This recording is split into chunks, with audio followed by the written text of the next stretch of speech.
Hello, everybody. Bob here again. Lockdown solo without Ramon, but very much for the Bob and Ramon show. Tonight, a really slightly different video for you. I am talking to another guitarist and a very good friend of mine, but the purpose of this video is to talk much more specifically about amplifiers and electronics, and in particular, the holy grail of the Dumble tone. My friend tonight is Dr. Ika. Welcome to the Bob and Ramon show. Thank you, Bob. Thank you very much. Pleasure to be here. And would you like to start off, would you just like to tell us a little bit about yourself, a bit about your backstory, where you're from, how you came to be here and sitting in front of me tonight? Absolutely, yes. Well, I am from Georgia, and I used to be neurophysiologist, neurosurgeon, and neuroscientist. But now I'm retired, but I also used to be a guitar player almost all my life with a degree. I love amplifiers, and that's what we're going to talk about it today. So that's me. And my real name actually is Irakli. It's a first name. Kikvadze is a surname. Okay. Irakli Kikvadze. Kikvadze, yes. And Irakli is Georgian, the equivalent of Hercules. Actually Greek, because Georgia and Greeks were very closer, friendly countries. And for some reason, somebody called me Irakli, which is Hercules.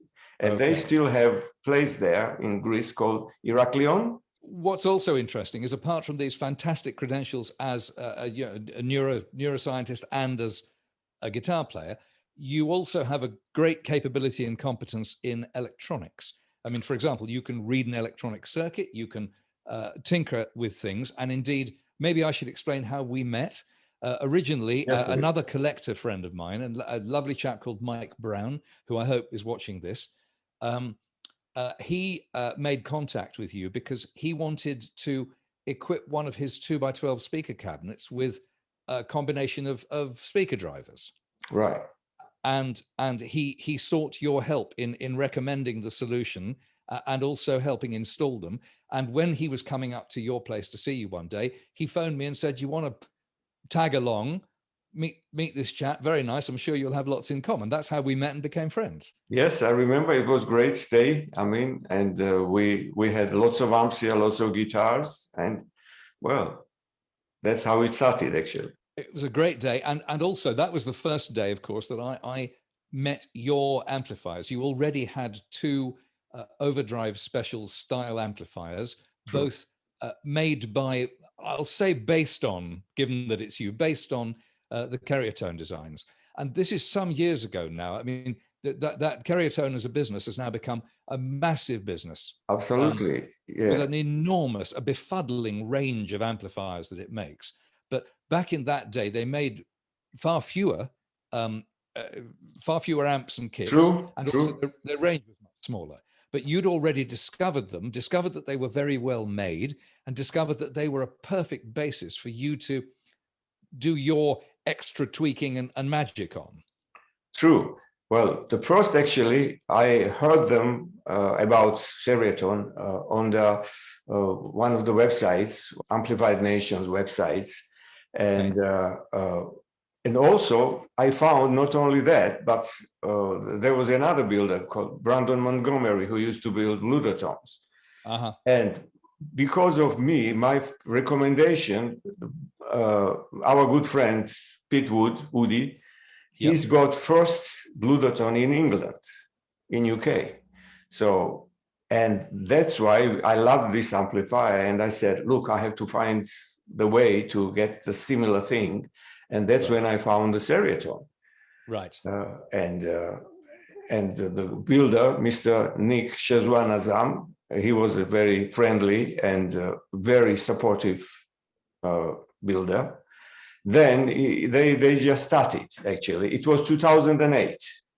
Okay, so 12, 13 years ago, so quite a while, yes. Yes, absolutely, yes. And we communicated with by email, and he's a guy who you tell him, I want this with amp, these modifications, this kind of sound, that, and he will do it for you. He will get you best transformers possible, mercury magnetics in my case, and your case as well. Yes. And best components, same as any great American builder provide, like Fuchs and Bluderton and Jelle Welligan in Denmark and something like that. So yes. I got it, and he sent it to me. I got it in 2 weeks. 2 weeks, and it was just great. It was chassis. And at the same time, I had a company called Custom Cabinet Company. Yes. We used to build speaker cabinets and also cabinets for the amplifiers. And that's what behind me, actually, this is one of my cabinets built by Peter Morris, great builder. And so I remember at the time 2 things. I mean, first of all, I'm going to drop in pictures of my 50 watts Overdrive Special head and cabinet, which looks remarkably similar to the one behind you. True. Because it's cut from the same piece of very unusual kind of brownish, pale brownish snakeskin. I've been looking to trying to find more of it ever since, and it's really, really hard to find, because I just pretty rare actually nowadays. Yeah. But having said that, I remember at the time when you and I had met, and I'd been so impressed with your amps, and you said, you know, would you like me to help, you know, help source one, help build one? I said, yeah, fantastic. And you know, these carrier tone amps, they're not. I mean, they're not the cheapest amps in the world, but they are not expensive compared to the mad prices that most boutique makers charge, let alone that the originals on which they're based now go for, which are just more than most cars. Unobtainium, unobtainium. Yeah. Unobtainium, exactly. I mean, I know I'm being a little hypocritical sitting in front of a collection of unobtainable guitars, but true. You know, anyway. But I do remember, it really made me laugh when you wrote Nick an email ordering my amplifier for me. True. And ordering all the pieces that you wanted to remove or not have completed, and all the bits that you wanted changed, but you do the completion. I read this and I just thought, oh, this is way beyond me. But then, you know, again, it came really quickly, and you know, it's fabulous. And I mean, the rest is history. I mean, maybe you'd like to talk to us about. There's so much been done to death about these amplifiers and the tone and their circuits that we probably don't need to do that. But some of the points of difference that you go yes. For. Well, I have to stress one thing. I mean, and probably it will be blasphemous, but I heard lots of Dumbles, real ones, just like some of them, you know, which is number one is the Robbins amp, Robbie Ford's amp.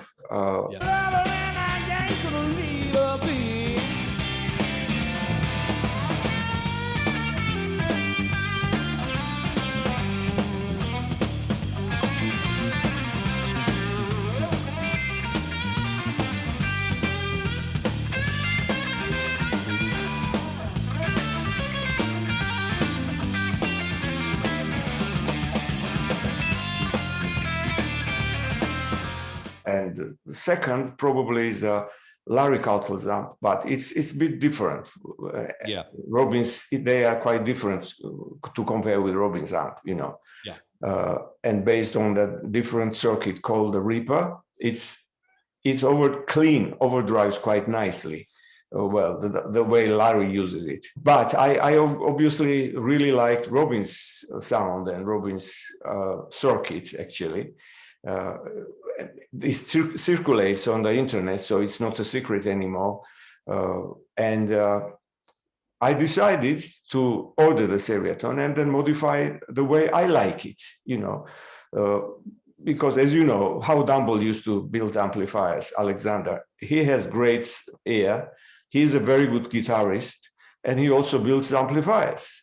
So this combination allowed him to build this fantastic amplifier. But this amp actually is an instrument which, for me, for example, the circuit I like, somebody probably will hate it, you know, because it's for my touch, for my instrument, for my pickups. and for my tastes. That's why I decided to order the copy of the Robbins circuit, and then started modifications. You know, it took me about 8 months, you know, change this capacitor, change this potentiometer, do this, that, to adjust for my style and my taste.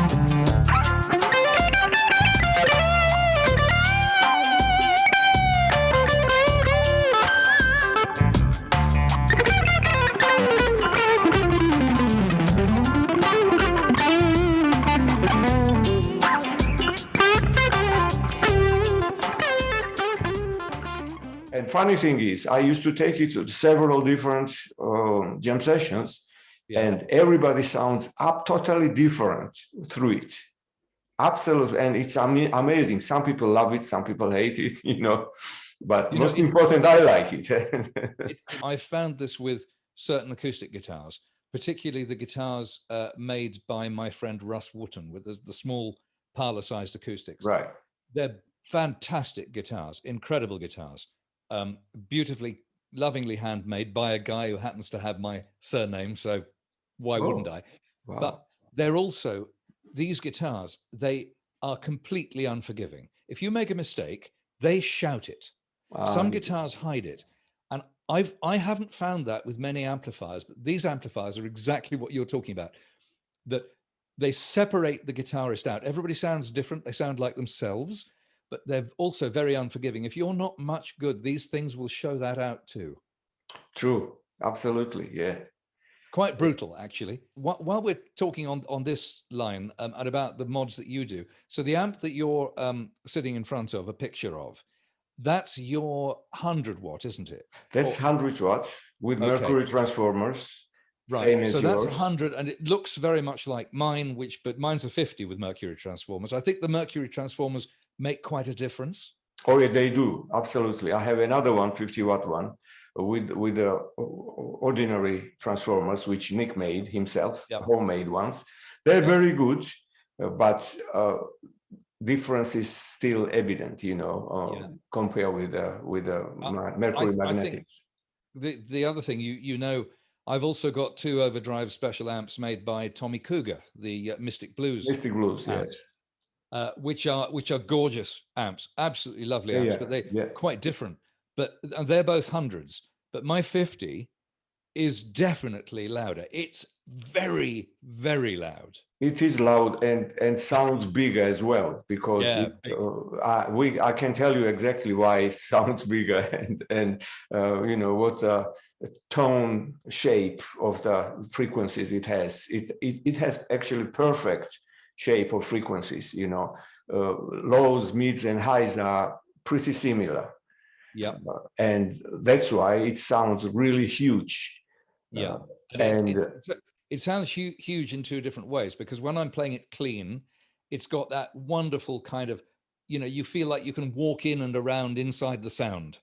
That's right. You know, like you get from a great old Blackface, or from all the classic amps. You can it's not at all nasal and pinched. You can walk inside it. So that's what I want out of a clean sound. I mean, it's almost a bit hi-fi. And then when you get to drive, it's not quite the reverse, but the character of the drive is there's a lot of detail. The drive doesn't take over and no, that's right. Yeah, you can hear everything. Exactly. It does not change tone much. So talking about the amp behind you, there are 2 things that I would probably draw attention to for anybody who's watching this and knows roughly what an Overdrive Special control panel layout is like. There are 2 things that actually 3 things on that amp I can see behind you. The first is that in the FET input location, top left, you've got a a pot. You've got a level control. That's right. I think you have the same, this one. I do. Yeah. Yeah. Now let me explain what it is. I never liked the setting of the jazz. You know, this one, jazz rock setting. Yes. The switch. My amplifier is always on rock, same as yours. Because to be honest with you, when you switch it on the jazz, it just takes away the middles and volume, and amp was kind of weak. So I decided, and if you look at the Robbins amp, it's always on rock. Yeah. That's where it blooms, you know, that's a... Yes. Although Larry very often used the jazz. Well, because it's a different circuit, you know, different circuit. Okay. Compared with Robbins. So we've kind of both done away with the jazz rock thing. Now on my amplifier, what you left, instead of a two-way switch, you left a three-way. The switch, center position is what you would call rock, but then both up and down are different takes on a blackface feel. That's right. One is a more kind of middle cut, high cut, which gives you really kind of smooth jazz sound, you know. Yeah. And another one is more kind of basement, piggyback basement. But both of those additional settings, they still have a similar level of gain. That's right. Yeah. To the rock setting, it's because on the jazz setting, the gain is also lower, isn't it? Exactly. Exactly. Yeah. So there you are. Your that knob at the FET also that controls the boost level on mine. Yes. What happened? And also because of Robin Ford, if you look at his amp, this FET input is always taped. It's closed. You know, he never ever used it. I try to use it, but you know, it's actually a very high resistance input, and especially made for piezo pickups, really. It's on the front panel to give you a controllable level of boost rather than fixed yes, boost. But boost is different as well. I mean, I never liked Dumble boost.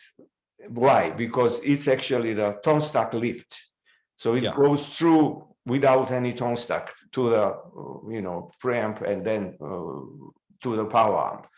Yeah. But what I did, I used the relay, which was inside the amplifier to control this tone stack lift. And instead of that, imagine what it does, this pot. It's connected to the volume, really. And I can imagine you have on 3 volume. And when I press the button of the boost, it jumps any level I choose with another pot, this one. If you had the volume, for example, at 6 instead of 3, you'd be able to control the level of jump from 6. Yes, from 6 up. It's cumulative. Yeah, absolutely, yes. And wherever you want. So actually, it's absolutely clean boost with same tone. Obviously, if it's maximum, then obviously you have kind of a little bit bite, but it's not overdriven. It's just great. Yeah. And also it influences on the drive as well. So obviously when you have normal drive, you click the boost and clean channel influences on the drive channel, and you have drive boost as well, which is fantastic, Doesn't change tone, doesn't change anything except the gain, and a little bit volume jump, which is necessary, Yes. So we've talked about the 2 controls towards the left of the amp. The other control that's unique to your amp, I haven't got one of these, so I'm looking with jealous, is under the word overtone, next to the word special on the right-hand side. That's right. You've got an extra switch which you've snuck in during lockdown, since I haven't been able to see you. You snuck that one in. Tell us about that. This one is a special 3-way switch which controls master volumes high pass. So in your amplifier, in any Seriaton or good clones, they have 33 picofarad capacitor on the master volume. What it does, if you turn the volume down, master volume down, you don't lose the high frequencies. It passes through, you know. Yeah. And some people like it more high pass, some less. So what I did on three-way switch, I have 3 different capacitors. One is same as yours, it's a 33. Then I have a 47, and then I have 120, which passes lots of heights, you know. And it's also useful if I have different speakers. If I have dark speaker, then I switch on 120, and then it goes, you know, nice and crystal sounding tone. Now, while we're at that end of the amplifier, you know that one of the things I found, all my Overdrive Special amplifiers have all got these capacitors on the output. And it's a very strange design, because the amplifier, for my taste, the really sweet spot on these amplifiers is with the volume at about noon, midday. Okay, you mean master volume? And yeah, the master volume. The problem with that is that you know, at a gig that's going to be bloody loud. At home, it's going to knock your windows out, and lose you any friends you had as neighbors. So, although I'm able to play quite loud where I live, I can't play that loud, and I wouldn't want to. So that's why on all my Overdrive Specials, I always use the 1U Dumbelator or C-lator or Catulator or Bludulator or whatever the manufacturer's called. Sure. Well, that's some kind of buffer. Yeah, which is meant. I mean, a lot of people use them. It's supposed to make the loop of the amplifier compatible with effects. Right. But a lot of people use them simply as an external sweetener and master volume control. And I find I use mine about half the time for that. And I find it works really well. But I wouldn't go out with any of my Overdrive Special amps without a Dumbelator. Right. Even if I was playing just amp and cabinet, because I use it as a master volume, and it works really, really well. Yeah, that's great. Yeah. But the strange thing is, it means I'm using the master volume on the amp as much as a tone control as I am as a volume control, which is really weird. Yeah, when you increase the master volume, obviously you get more highs, and then you control it via the Dumbelator, you know, and tame it down, you know. And I tend not to use my presence control very much. I tend to leave my presence control around the middle. Well, I mean, that's interesting, because your amplifier, which is Modern Eagle, when somebody asked me, can you change the value of the presence pot? Yeah. Usually all Dumble columns, they have 10 kilo ohms there. Mm-hmm. And you have to really turn it up to feel the difference. Yeah. But then I always had the idea, why such a, you know, high value? Put little smaller value. And Nick, exactly what Nick did, you know, on his amplifiers now, it's on this model, it's a 2 kilo ohm. So you have a 2 kilo ohm actually. Right. And it's very sensitive. You can, you know, achieve any presence level you need, you know, very easily. I should probably experiment more with it. And my other two on my Mystics, one of them is an older design. Must be 10K. And that'll be a 10K. But the other one has got a pull click on the presence. Right. Okay. Which actually shifts the, I think it shifts the frequency at which the presence operates. I see. But again, you have to be pushing these things.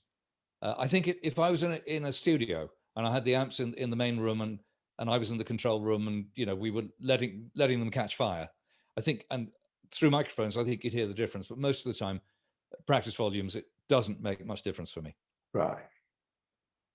So okay, so I mean that we've done the front panels, but now, except one little thing. This one, yes. another one. here, it's a two-way switch. This one controls the drive gain, same as you have behind on your panel amplifier. It's a potentiometer, so you can choose any level you want. Yes. You know, this one just bypasses one inside the drive resistor. Yes. And instead of 150K, which is there, it just bypasses it. And that's why gain jumps up, you know. So if I need to play rock, kind of more heavy rock and something, I just engage it, and that's it, really. So you've got that switch basically giving you your two favorite settings on the rotary control at the back. Yours are more flexible, obviously, you know. Okay, so my rotary control on the back, I mean, a lot of people who are watching this are probably going to go, Christ, these guys are crazy. I mean, they've got these amps with, because these amps have got a lot of controls. I mean, by the way, folks, we haven't finished yet, but we're now talking about a rotary control on the back of mine, which basically controls the amount of signal that the preamp sends to the power amp, and therefore the amount of drive. And I find that I have two favorite settings on that. That's right. That's I have fixed one, you know. And you've got it fixed. So the same thing. Basically, for me, it's quite low, like as you're looking at the back panel, just above 9 o'clock. And there's another one that's just below vertical, below midday. But I never go into the second half of that, because for me, it starts to flub up the sound too much. Right. I lose definition. Yeah, me too. I mean, I mainly use proper low gain overdrive, which is we love and, you know, use all the time. And if I want to boost it, I just press the clean boost, and it boosts the drive as well. So the one big difference between us, well, apart from a few other things like talent and things like that, but the one big difference is that I tend to use vintage and therefore quite low output pickups, whereas the pickups that you have in your bridge position are humongously hot. Yeah, well, I mean, that's funny thing, because before I had this amp, I used to drive any amp like Dumble with this pickup. You know, any weak amplifier will overdrive with my pickups. But the funny thing as well, this pickup, which I have in a bridge and which has a funny name made by Kent Armstrong, and I'm not advertising now, but I just love this pickup. It's called Mother Bucker. Okay. And it contains 3 pickups in one. So it can go as Telecaster, you know, low output. It can go Gibson, and it can go super overdrive, and it has 27 kilo ohms in it, which compare with your pickups, probably it's 5.6 kilo ohm. Probably the one I'm pointing to now, that pickup on the burst is about 8. Yeah, imagine, I have 27. Yeah, wow. I because it looks like a humbucker, but I thought there were actually 4 pickups. It was like it's 2 stacked humbuckers next to 4 rails, yes, inside. Wow. Yes. 4 rails. But obviously I can choose whatever I want. Sometimes I play like Telecaster with it, and it sounds great. It's only 5.2 kilo ohms, you know, when I need it. But on the front, I use usually less powerful pickups, but they are all noiseless. I hate 50 hertz noise, you know, which comes with anything, especially in a studio. Yeah. And especially in Georgia, let's say, where is no earthing. So, you know, you switch amplifier in the wall, and it's just 2 pins, you know, and no ground. And imagine what kind of noise you will have. We've talked about the front of the amplifiers, but now I want you to spill the beans on some of the stuff that's going on inside, because this is where let's go and do it. I'm completely lost. This is we're opening little secrets, you know. Yeah. Well, I mean, spill the beans, please. Sure. So, I mean, what have you got? What have you got in that? Now we're going to the circuit. Actually, it's your amp circuit, really. And here we go. What you have in your amplifier, and lots of people does not, that's a special switch on the first tube. Yeah. And that lifts or eliminates the negative feedback on this tube, which makes the amplifier sound kind of bigger and a bit more brighter and a little bit compressed on the clean as well. I mean, it's a great compression. It just, when you hit the note on the guitar, it blooms, you know. Yeah. And that's why when you switch overdrive, you have more chirp, more chewy sound, you know. And especially if you have a light touch and attach strings, you know, kind of on the angle with the pick. Yeah. After that, what we modified, if you see my little hand moving on the screen, yes, there is this capacitor. Sorry, let me see. Yes, this one, 0.01 microfarads, which is, you know, if you change it, if you upgrade it to higher, let's say 0.5, then you will have more fat, more meat and low frequencies on overdrive. Some people, you know, if you have a weak guitar and use this modification, you will have fantastic, bloomy, you know, fat overdrive. So that would be the kind of thing, for example, if you had someone who was predominantly a Strat player, yes, they might find they'd Strat like that and Telly, especially Strat and Telly, you know. When you engage the overdrive, you won't lose the low frequencies. It will be there and it will be really powerful and chewy. Okay. After that, here you will see two resistors which I experimented with. One is a overdrive gain inlet resistor, and another one ratio here, the resistor. Okay. Yep. So I tried the lower obviously value. Here is 100K and 150K. So in my amplifiers, I use 20K. In yours as well. So what happens? Drive is little bit louder, bigger. I mean, all frequencies go bigger, and also you have a little bit more openness, like high mids and highs coming through easier, you know.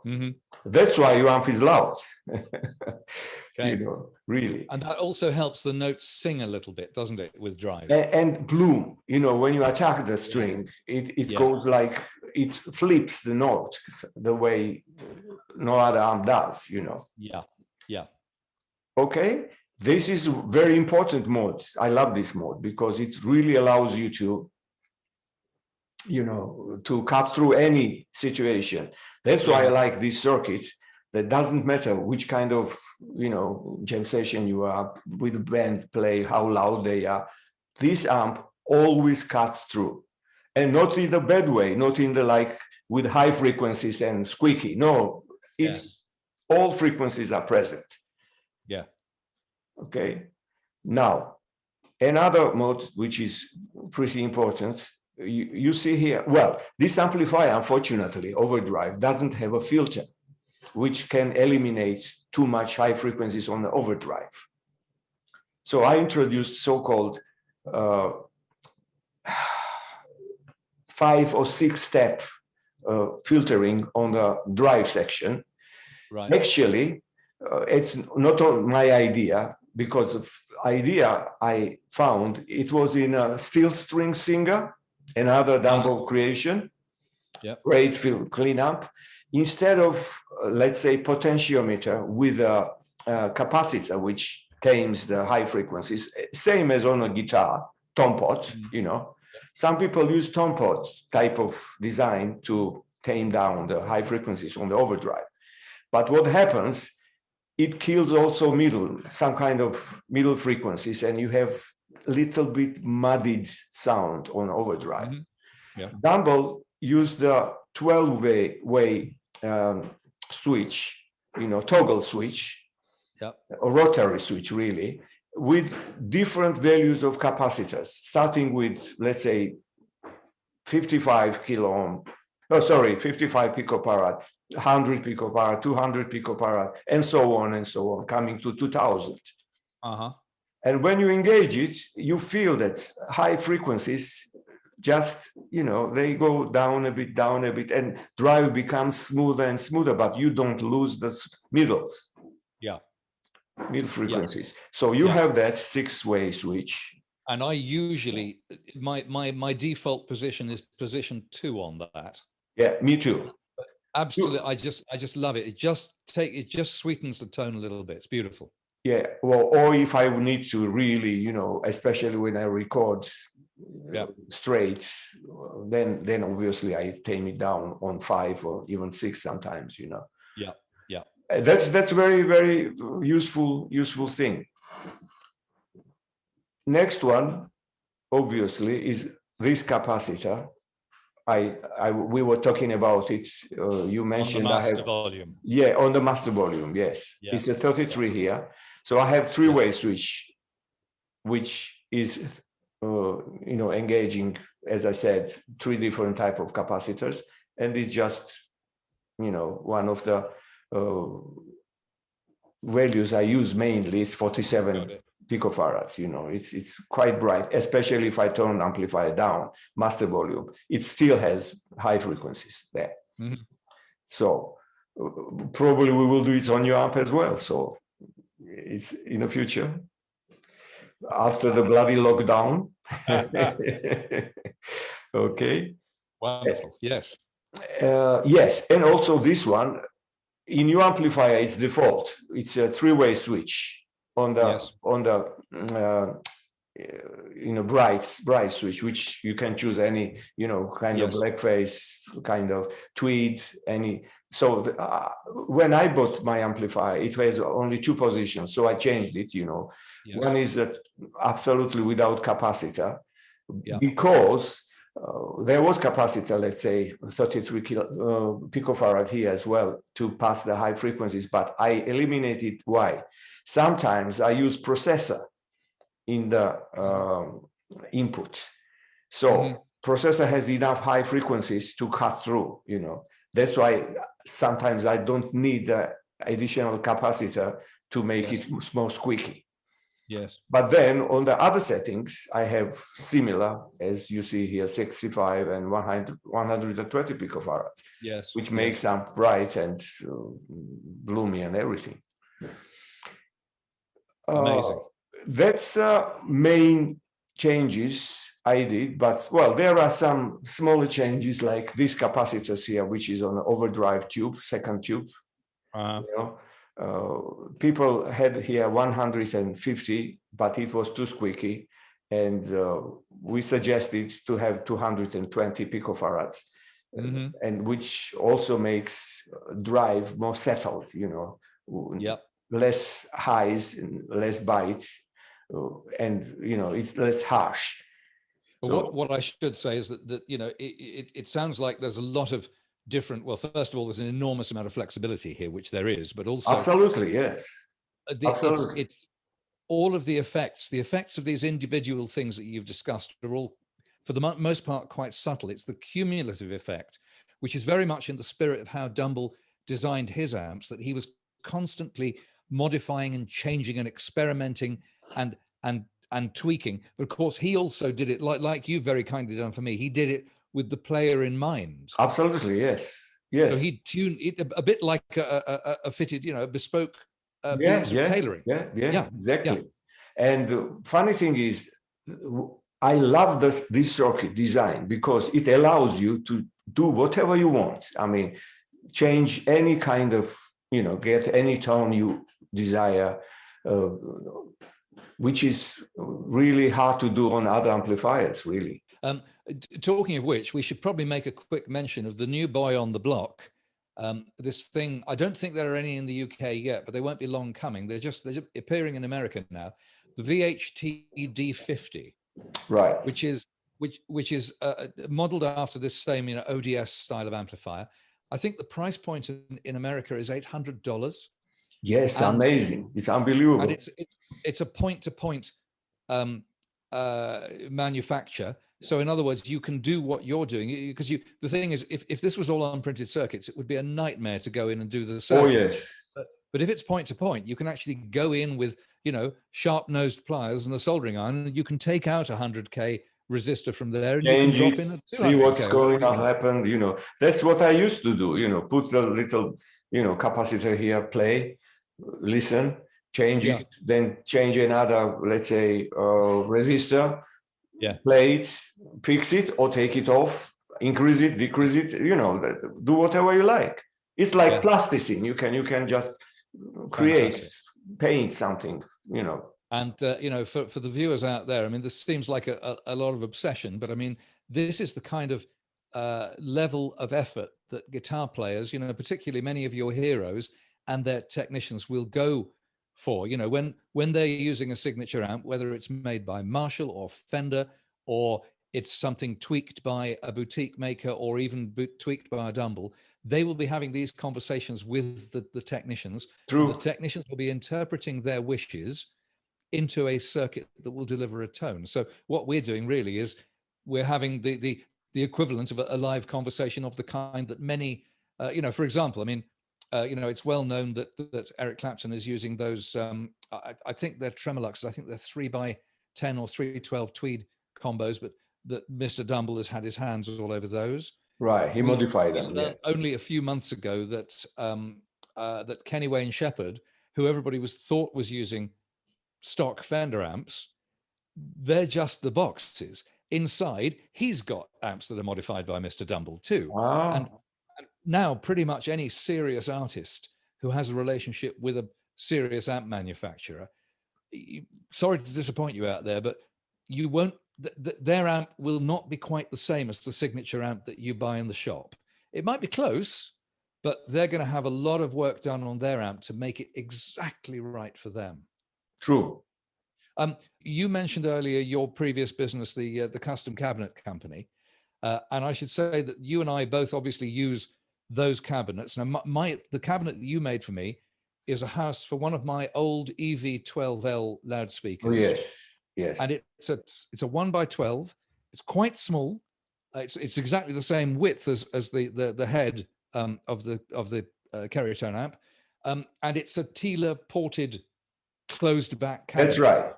Yeah. What is it? I mean, first time I've seen the TLE cabinet, I had a Mesa Boogie Mark I head, and it came with a cabinet, you know, and it was EV inside, a very small cabinet with two big tubes on the one side and EV speaker on the left, and it had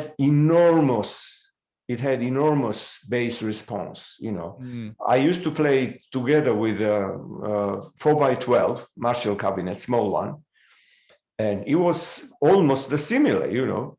Sometimes EV was louder because, you know, it's 250 watts speaker and 100 decibel efficiency, you know. Yeah. Sensitivity is very high. Yeah. And then I decided, because, you know, as you mentioned, I modify everything, guitars, amplifiers, because the way I like it, you know, and the cabinet, which is a little bit deeper than normal cabinet because it has recessed baffle and built-in microphones. Because I don't want somebody to come on the gig and put microphone in the wrong place, you know. I want my microphone always on the spot. Great recording spot, and then you just plug it, you know, XLR and take out to the PA.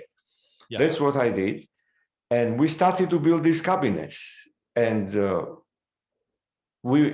most cabinets we did was oversized 2x12, normal 2x12, the TLE 1x12 cabinet, front ported and closed back, and stereo 2x10.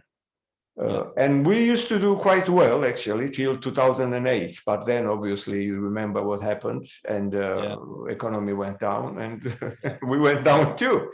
But luckily, I managed to keep two my speakers. One is a TLE, one is a 2x12, and your cabinet as well, which is almost the same copy as of my TLE cabinet, you know. So I'm using that, and I'm also using, I had another cabinet made for me quite recently by a very nice gentleman up in Scotland, whose details I'm going to superimpose now.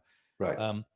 I saw him advertising on Reverb some of his cabinets, and I got in touch and said, listen, I don't want one of the ones you're advertising, but would you make me a 1x12, pretty small, on the design of a Forte cabinet?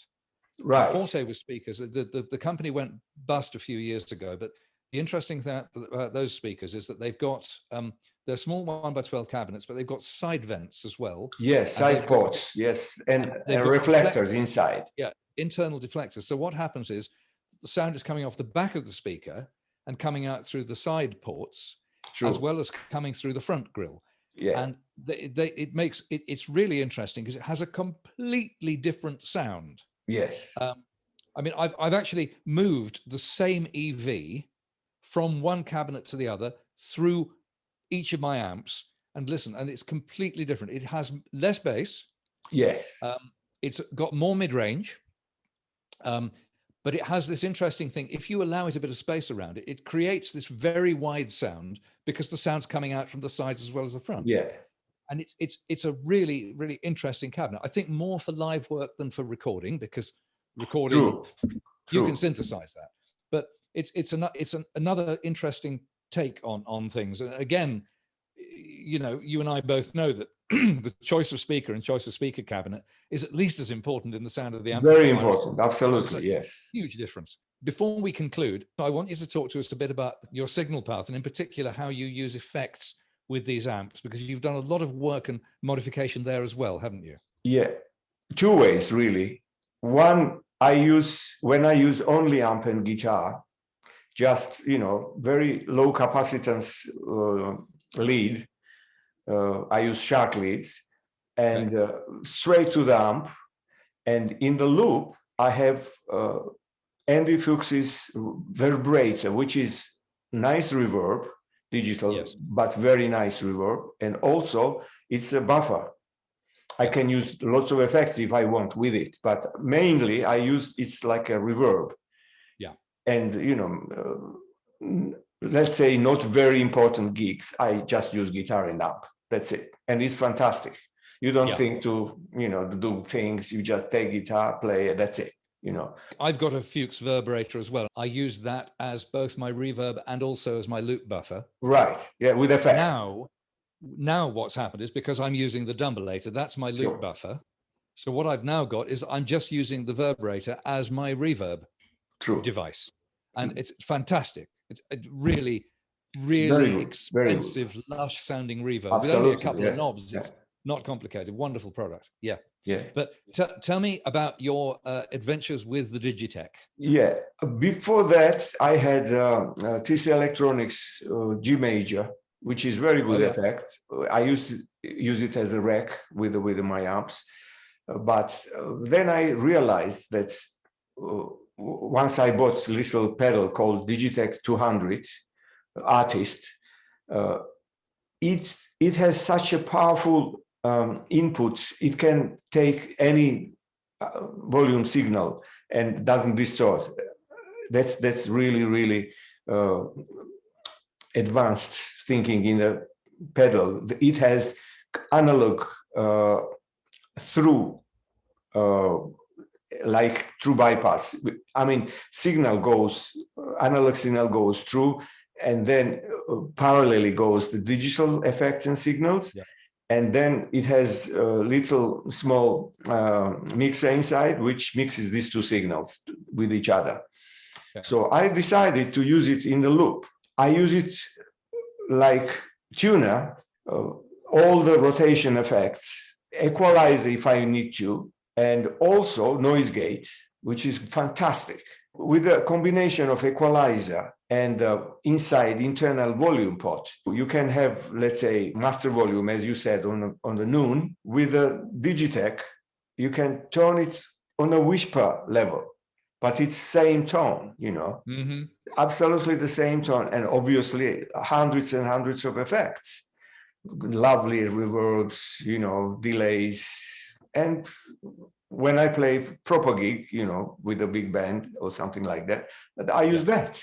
And of course, it's programmable. So you've got all these. What I did, absolutely, it's programmable. And what I did also, I instead of using overtones switcher, you know, drive and boost, I created these knobs on inside the desk pedal, so I can operate the amplifier with the Digitech as well. So you can switch channels on your amplifier. Yeah, as well. Yes.